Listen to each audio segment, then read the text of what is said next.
Assalamu alaikum, dear ABCDryBasin. In this video, I will provide you a recording about the training sessions that we learned in Jordan. Now I will explain the first training session, which aimed to importing and filtering the dataset in Google Earth Engine. First of all, I want to explain that any line with a green color like this is a comment. It is not part of the code, but it is a comment. So in the first step, we would like to define the region of interest, or ROI, and set its settings. We can import or we can add the region of interest in 3 different ways. First, as an assist, such as shapefile or image. And in this case, in the first case here, in this case, you have to add it as assets from the new button here. And then you can upload the shapefile that you want. And please be aware about the extensions, the acceptable extensions, such as the .shp, .shx, .dpf, .prg, or a zip file.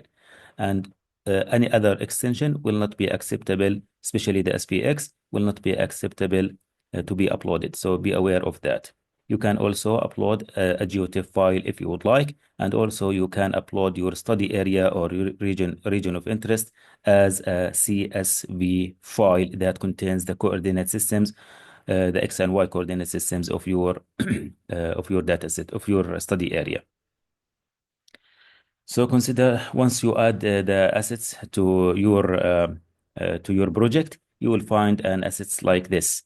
These are my assets, for example, under my account. And if you would like to import this assets or this region of interest to your code, you can just highlight it or just overpass it using the mouse, and then you will find a small arrow here. Just click on this small arrow. It says import into script, and it will import it directly to the transcript and set it in the first line here, above the first line actually. And the default name is table. You can change it as want. For example, if you would like to say it or to name it as a study area, you can. If you want to name it as region of interest or ROI, it's up to you. So this is the first way of adding an assets or the study area or defining the study area. The second way is to directly drawing on the map using the sketch tool. These are the sketch tools here. You can add it as a point or a line or a polygon or a rectangle. You just draw it and it will appear immediately. For example, like this, it will appear in the code here as a geometry, and you can rename this variable as you want. Also, you can delete it if you don't want it. I will delete it. The third way is to use a data set within Google Earth Engine. The most common one is the FAO data set for the boundaries, or it represents a shapefile of the boundaries at the 3 levels for the whole world, level 1 and level 2, and I think we have also level 3. So for example, in this case, I'm using level 2, which represents the governorates or the districts, name it as you want. The states, for example, if you name the administrative boundaries in your country. So let's start by the first explaining the first line in the code. So this var, this letter var in bold, in black bold, means variable, and this variable you can name it whatever you want. In this case, I named it as ROI, and it is represented by the table. Table means this one, the study area. So if I named this one as ROI, then this one should be also converted to ROI, and so on. So whatever you name your study area should appear in the whole code. For line 15 here, map.center object, the table, and 9. This means that once you run the code, go directly to the study area and make it and put it, let's say, in the center of the map view here. So now it is in the United States, but my study area is Yarmouk River Basin in Jordan. So once I hit the run, it will go directly to that study area and make a zoom of 9. Line 16, map.add layer table, 2 brackets, 2 squared brackets, and there is a study area here. This means that please add this table or the study area, add this table or the study area to the layers. We will see layers in this section here. We will see some layers and name it as a study area. So we will find a layer here called study area. In the second step, we should define the dataset that we want to use. For example, in this case, I'm using Landsat 8. If you would like to use Landsat 5, you can. If you would like to use Sentinel, MODIS, or other satellites that are included in the GEE catalog, then you can you should import it. In order to call, let's say, or import the datasets that you want, you can use the search bar here. The search bar here. I will show in a new script image. For example, if I want to call Landsat 8, I will just type Landsat 8, for example, service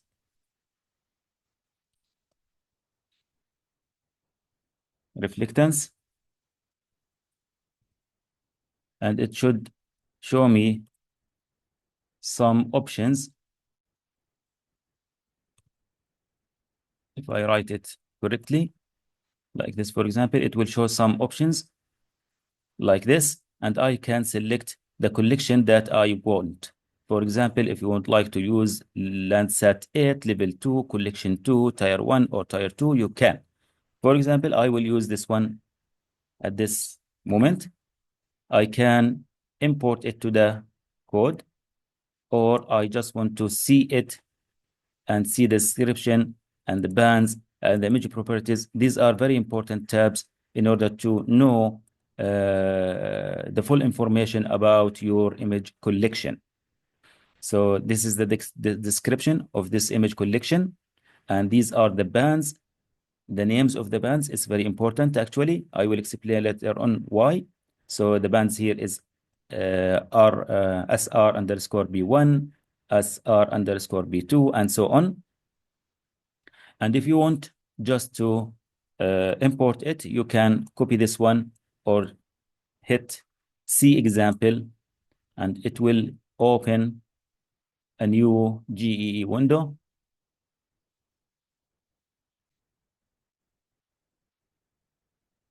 With the dataset. Now, as you can see here, for example, the variable is named as dataset, and it is represented by the image collection Landsat 8, collection 2, tier 1, level 2, for example. This is the filter date, and you can add filters as you want. And this is the code for applying the scale factor in order to convert the dataset from digital numbers to surface reflectance in this line, and also to convert the service to convert what we call it the service temperature, actually, to convert the thermal band to the service temperature. Let me get back to my own code. So in this case, I named the dataset as dataset, and it is represented by the image collection of Landsat 8, collection 2, tier 1, level 2.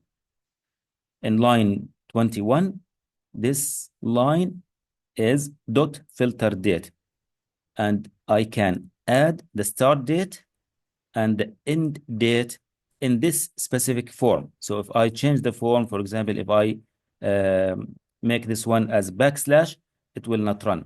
So if you would like to add, it must be like this: the start date, comma, and then the end date, and all of them, as you can see here, between single bracket. Line 22, it will filter the data set based on the percentage of the cloud cover. For example, in this case, I filtered the data set. I want the data set that has images with cloud cover less than 10%. Less than 10%. This property here can be found in the description of the dataset as I showed previously here. And that, for example,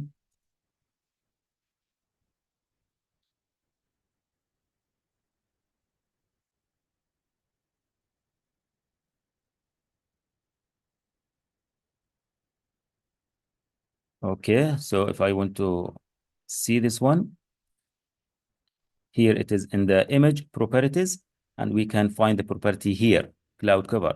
So if you have something else written here for the cloud cover, for example, cloud percentage or so on, please be aware that you can find the correct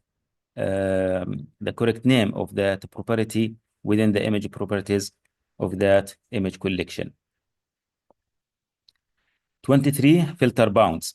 Bounds, it will represent the boundary of the study area. And this line will filter the data set to select the images that covers the region of interest or your study area. In line 24, we will select dot select. We will use dot select to select the specific bands that we want. For example, as I told you here, you can find the bands. You can see the bands, for example, here. And we have many bands within this image collection. These are all the bands within this image collection. So if you don't want to use all of them, you can select whatever you want from them. So in this case, in my case, for example, I selected band 1, band 2, and band 7 for the service reflectance, sorry. And also for the service temperature, I selected the ST_B10, which represents the service temperature band in Landsat 8. Line 25, this useless, you can use this this line, the full line as is, in order to clip your image collection to the boundary of the study area. If you don't have this line, you will see that there are some parts of the image covers an area outside the boundary of your area of interest. So in order to make it within your study area, you can just use this clip function with this complete line in order to clip the image collection, the whole image collection within the boundary of your study area. And be aware of naming the table here. Table represents the study area. If you have another name for your study area in the first line here, you will change it everywhere, or you need to change it everywhere. Starting from line 28 to line 34, these lines are used as is in order to convert the data set from digital numbers to service reflectance in this line and service temperature in this line. So it is like a compulsory, or if you want to convert the data set to service reflectance and service temperature. And by the way, it is imported directly once you call the data set from the search bar here. Okay, you will find that these lines are already added. So you can just add it like this. For instance, the var optical bands, these are the optical bands in the image collection.